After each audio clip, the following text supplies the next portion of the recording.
ఇవాల్టి నుంచి అస్సాం, కేరళ, పుదుచ్చేరిలో నామినేషన్ల స్వీకరణ ప్రారంభమవుతుంది. ఎన్నికలకు గెజెట్ నోటిఫికేషన్ వెలువడనుంది. వచ్చే సోమవారం దాకా నామినేషన్ల స్వీకరణ కొనసాగనుంది.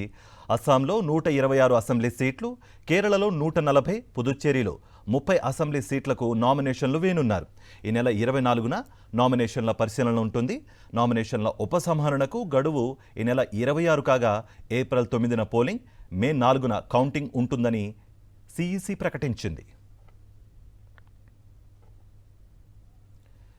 బెంగాల్ సీఎస్ హోంశాఖ కార్యదర్శిపై ఈసీ వేటు వేసింది. ఎన్నికలు పూర్తయ్యే వరకు ఎలాంటి పోస్టింగ్ ఇవ్వొద్దని ఆదేశించింది. కొత్తగా సీఎస్గా దుష్యంత్, హోం సెక్రటరీగా సంఘమిత్రలను నియమించింది ఈసీ. ఇవాల్టి నుంచి అస్సాం, కేరళ, పుదుచ్చేరిలో నామినేషన్ల స్వీకరణ ప్రారంభమవుతుంది. ఎన్నికలకు గెజెట్ నోటిఫికేషన్ వెలువడనుంది. వచ్చే సోమవారం దాకా నామినేషన్ల స్వీకరణ కొనసాగనుంది. అస్సాంలో 126 అసెంబ్లీ సీట్లు, కేరళలో 140, పుదుచ్చేరిలో 30 అసెంబ్లీ సీట్లకు నామినేషన్లు వేయనున్నారు. ఈ నెల 24న నామినేషన్ల పరిశీలన ఉంటుంది. నామినేషన్ల ఉపసంహరణకు గడువు ఈ నెల 26 కాగా ఏప్రిల్ 9న పోలింగ్, మే 4న కౌంటింగ్ ఉంటుందని సిఈసి ప్రకటించింది. బెంగాల్ సీఎస్ హోంశాఖ కార్యదర్శిపై ఈసీ వేటు వేసింది.